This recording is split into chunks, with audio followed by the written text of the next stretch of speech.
On the morning of June 1, 2026, a quiet suburban neighborhood on Long Island was shaken by a tragedy that left a family devastated and investigators searching for answers.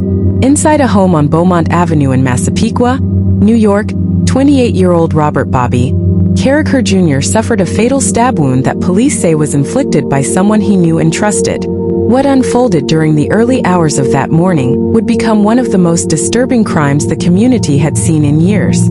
Bobby Carragher was described by friends and family as outgoing, loyal, and full of life. Those who knew him often spoke about his sense of humor and the energy he brought into every room. On the night before his death, Carragher met up with 22-year-old Kristin Sculley, a woman investigators say he had known for several years.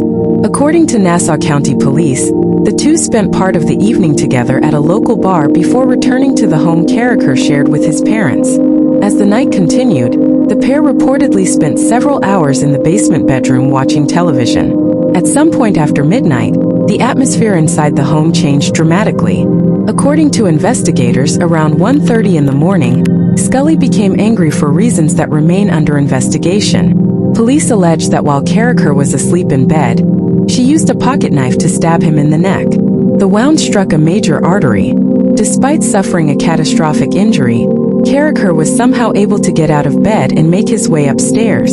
In a desperate attempt to find help, he called out to his parents. The sound of their son's screams brought them rushing toward him. What they found was every parent's nightmare. Carragher was bleeding heavily and fighting for his life. His mother and father immediately tried to help, but the injury was too severe. According to Nassau County Police Detective Lieutenant George D'Arienzo, Bobby Carragher died in his father's arms. The heartbreaking detail would later become one of the most emotional moments of the case.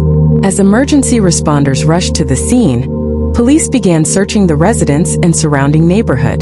The response was extensive. Neighbors reported seeing police vehicles, helicopters, K-9 units, and investigators combing through the area as authorities worked to determine what had happened and whether a suspect had fled.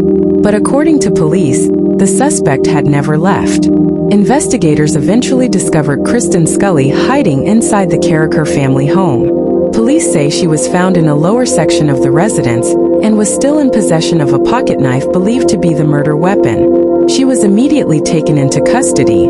During the investigation, detectives revealed that Carragher and Sculley had known each other for years, and that evidence suggested the two may have used drugs before the fatal encounter, although officers reported that no drugs were recovered from the scene.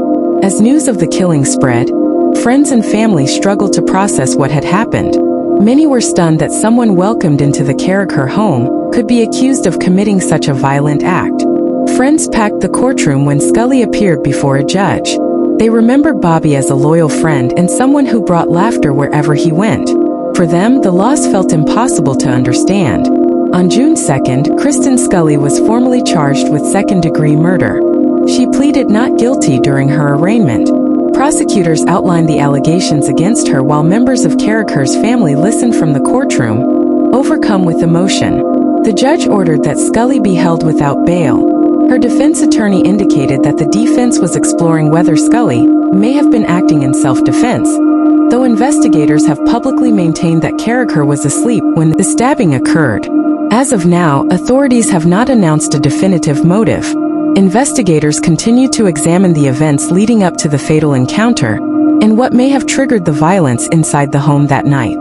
For the Carragher family, however, the unanswered questions cannot change the reality they now face.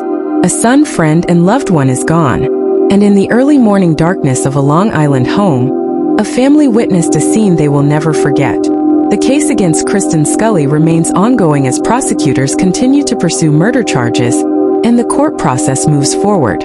Until more answers emerge, the tragic death of Robert Bobby Carragher Jr. stands as a painful reminder of how quickly an ordinary night can turn into a devastating loss.